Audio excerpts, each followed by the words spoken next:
Students, I am Professor C.P. Singh. I shall discuss in this lecture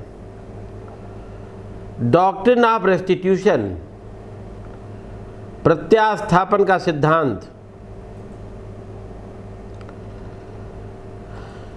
प्रत्यास्थापन का अर्थ होता है वापस लेना, अर्थात जब माइनर ने अपनी एज के बारे में झूठ बोला हो या माइनर होते हुए मेजर बता करके कोई कंट्रैक्ट करके कोई प्रॉपर्टी, कोई सामान प्राप्त किया हो जो उसके पोजेशन में हो, उसे वापस दिलाना प्रत्यास्थापन करना कहते हैं। अंग्रेजी विधि में पहचानी जाने योग्य, जो पहचानी जा सकती है वस्तुओं को अवयस्क से वापस लिया जा सकता है, लेकिन धन, चूँकि रुपया जो करेंसी होती है वो पहचानी नहीं जा सकती। आप ये नहीं कह सकते वही रुपया है माइनर के पास जो हमने दिया था, इसलिए रुपये का जो प्रत्यास्थापन इंग्लिश विधि में नहीं होता है।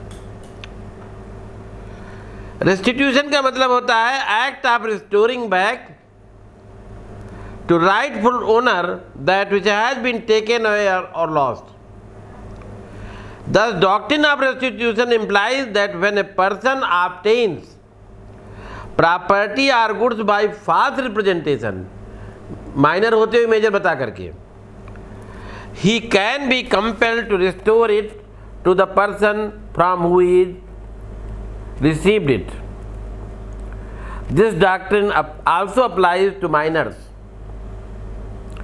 However, the minor can be compelled to restore the property or goods that was goods only so long as the same is traceable in his possession.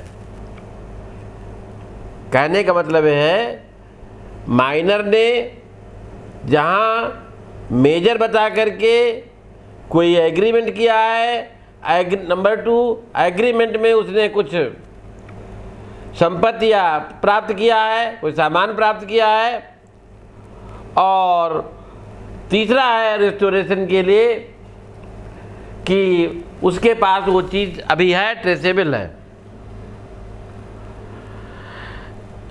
It may be noted that earlier there was some controversy on the point whether the doctrine of restitution is applicable to money or not, and whether the minor can also be compelled to restore back the money which is obtained by misrepresenting his age.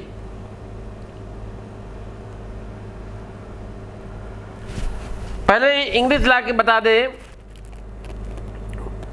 कि Leslie versus seal 1914 का case था।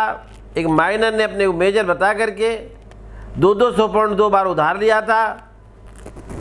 उसके ऊपर जो है जिनका पैसा बकाया था उन लोगों ने 400 मूलधन और 75 पाउंड जो है ब्याज के 475 पाउंड के ब्याज सहित जो है वापस करने के लिए मुकदमा जो है वाद किया, वापस लौटा दिया जाए पैसा। कोर्ट ने ये डिसाइड किया कि डॉक्ट्रिन ऑफ रेस्टिट्यूशन के तहत धन नहीं वसूला किया जा सकता, क्योंकि धन पहचानी जाने योग्य चीज़ नहीं होती है, ट्रेसेबल नहीं होती है। इंडियन लॉ में भी यही पोजीशन थी।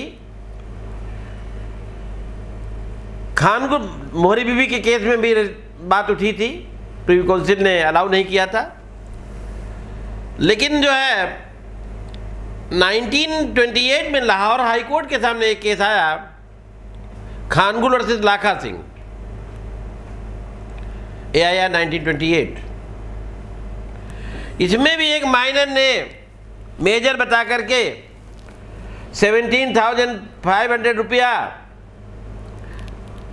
एडवांस लेकर के लैंड बेचने की एग्रीमेंट किया था, प्लाट था। अपने को मेजर बता के किया था। बाद में वो न तो रुपया वापस करना चाहता था न लैंड देना चाहता था। जब मुकदमा हुआ तो डिसाइड हुआ कि वो धन वापस करने के लिए बाउंड है 17,500। न्यायालय का ये मत था, जस्टिस शादीलाल थे, उन्होंने कहा ये तो बहुत ग्रेव इनजस्टिस है कि एक तरफ माइनर झूठ बोले, अपने को मेजर बताए, और दूसरा जो उसने लिया है वो भी न वापस करे। तो एक ग्रेव उन्होंने जो है रेस्टिट्यूशन का आर्डर कर दिया, वापस करने का आर्डर कर दिया।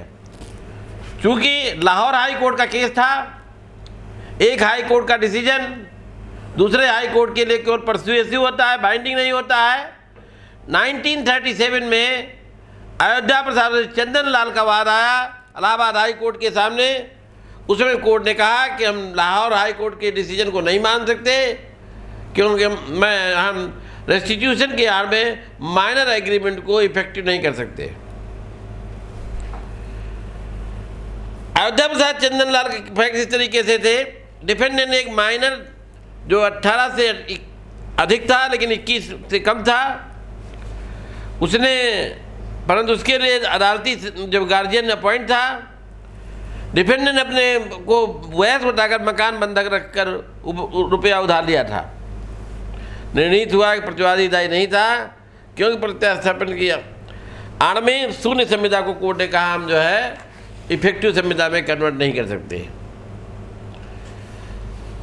फिर जो है खानपुर वर्सेस लाखा सिंह के प्रिंसिपल को, सिद्धांतों को जब हमारा लॉ कमीशन बैठा उसने सही माना, और जब हमारा स्पेसिफिक रिलीफ एक्ट बन रहा था उसकी सेक्शन 33 में सब सेक्शन 2B में सेक्शन 33 की सब सेक्शन 2B में ये प्राविजन कर दिया है, या रेस्टिट्यूशन के डॉक्ट्रिन को एक्सेप्ट किया है। एक प्रॉब्लम हम बता रहे हैं, एक फिल्म प्रोड्यूसर था, एक 14 साल की लड़की इंद्रानी से एक फिल्म करार किया था, जिसके एग्रीमेंट के तहत इंद्रानी ने रंगीली नामक फिल्म में अभिनय करना स्वीकार किया था। करार फिल्म निर्माता से हुआ था तथा रंगीली की ओर से इंद्रानी के पिता ने हस्ताक्षर किए थे। फिल्म निर्माता द्वारा करार का उल्लंघन करने पर इंद्रानी ने अन्य हितैषी अपने पिता के द्वारा जो है मुकदमा कराया। कोर्ट ने कहा कि वो सफल नहीं होगी, क्योंकि दूसरे किया है तो माइनर है, कंसीडरेशन नहीं है, और उसके पिता के साथ है, तो इसको एग्रीमेंट में हम कन्वर्ट कहीं नहीं कर सकते, क्योंकि वो पार्टी नहीं है। तो प्रिविटी ऑफ कंट्रैक्ट और माइनर कंट्रैक्ट के कारण उसको कोई जो है बेनिफिट नहीं मिला। फिर जो है जब हमारी स्पेसिफिक रिलीफ एक्ट बन रही थी, एक्ट बन रहा था 1963 का, तो उसकी सेक्शन 33 की सब सेक्शन 2 क्लास बी में प्रावधान कर दिया गया है कि जब कोई जो है माइनर अपने को मेजर बता करके या मिसरिप्रेजेंट करके कोई एग्रीमेंट करता है और बाद में वो कहता है कि जिस समय उसने एग्रीमेंट किया था उस समय वो माइनर था, इसलिए एग्रीमेंट को वाइड डिक्लेयर कर दिया जाए, तो कोर्ट ने कहा कि वो सेक्शन प्रावधान करती है कि वो ये कह सकता है कि डिक्लेयर कर दिया जाए वाइड, तो कंट्रैक्ट तो वाइड हो जाएगा, लेकिन जितना भी बेनिफिट उसने प्राप्त किया है वो उसे लौटाना होता। तो कहने का मतलब 1963 के बाद यदि मोहरी बीवी का केस हुआ होता तो जितना एडवांस उस महिला ने लिया था वो उसे लौटाना पड़ता।